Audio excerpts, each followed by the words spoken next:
want to share in John chapter 2 a really amazing little passage.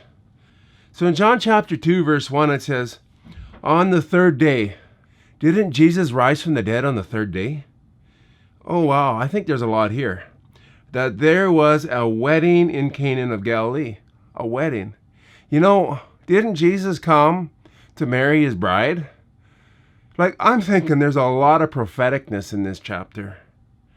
So we got the third day in a wedding that Jesus goes to. So right at the very beginning of his ministry, he is going to a wedding.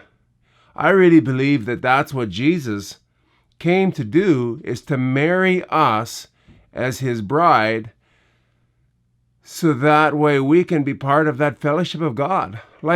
Just think, in the end of the Gospel of John, the very first thing Mary Magdalene and Jesus, when they encountered each other in John chapter 21, Mary says, my God and your God, my Father and your Father. Or that's what Jesus said. He came to bring us into that union.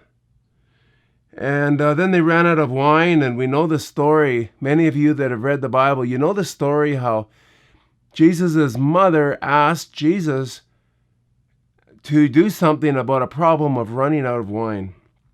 And Jesus said, "What does your concern have to do with me? My hour has not yet come."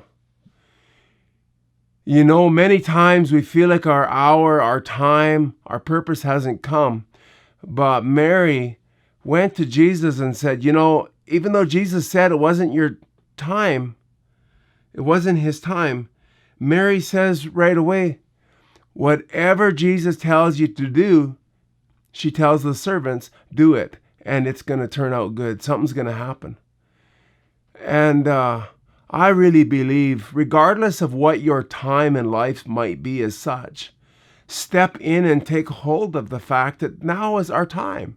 We don't wait for another time. And then, as you read on, Jesus told them to take these stone pots. I think of stone. In the Old Testament, the stone was the law.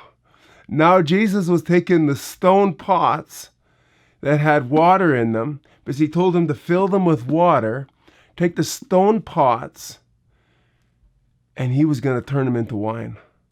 There's just so much richness in this passage. Jesus was going to take the law, which condemns us, and now by his sacrifice and by the Spirit of God, it brings life to that. He brings life to the law.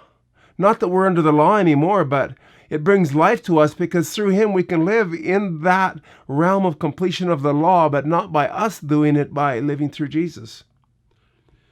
And so they filled these water pots, and Jesus said in verse 8, "Now draw some out and take it to the master of the feast." And when they took it, it says that the master of the feast says, "Wow, you have saved the very best for last."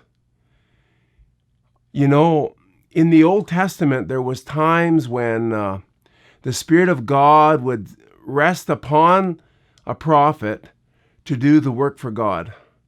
But the Spirit was not given to that prophet like it's been given unto us through the death of Jesus Christ. And now he says the Spirit will come in us and through us. And it gives us a new wine. It's a better wine. They saved the best for last. So the old wine, the old prophets had a realm of the Spirit. They really did.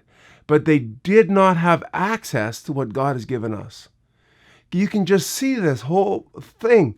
The very first sign and a wonder that Jesus did in the Bible, it kind of captures what he was going to do and accomplish in his ministry. So sometimes we read the Bible and we just see the basic story. But then all of a sudden we can look at the bigger picture and say, Jesus, what were you showing us by this? Jesus turns water into wine. Sometimes we take and we try to turn wine into water. If we water down the gospel of Jesus Christ, we are taking the precious wine that Jesus has given us. The precious, pure, delightful wine, the very best, the best for last. And sometimes we'll put water in it by trying to not stand fully on the promises of God. We sometimes try to say, well, as long as you believe in Jesus, and we don't really talk about the merging of Jesus with us, and we don't want to talk about so many things that are so dynamic and powerful, and we like water down the gospel. But Jesus wanted us to see that we never water down the gospel. We take water and we make it into truth and purity. So my heart is to take the gospel of Jesus Christ and bring it to you purely and powerfully and restored to the full glory of Jesus Christ. And I'm sure there's things that I haven't seen yet. But man, what I've seen, what I've come to know in God, I don't want to water down anything. I want the fullness of my Jesus, the fullness of the gospel that he has given unto us to be demonstrated and to be alive and well in my life, and that you can receive it in fullness. So I trust that that is a blessing for you. Let's not water down the gospel, that wine of the Spirit. Let's embrace it. That Jesus takes the watery things of our life and he makes it into new wine. He gives us new life. And the fullness that Jesus showed us in that parable, let it be for us. How he transforms us so fully and completely. God bless you guys. Thanks for watching. I'll speak to you again.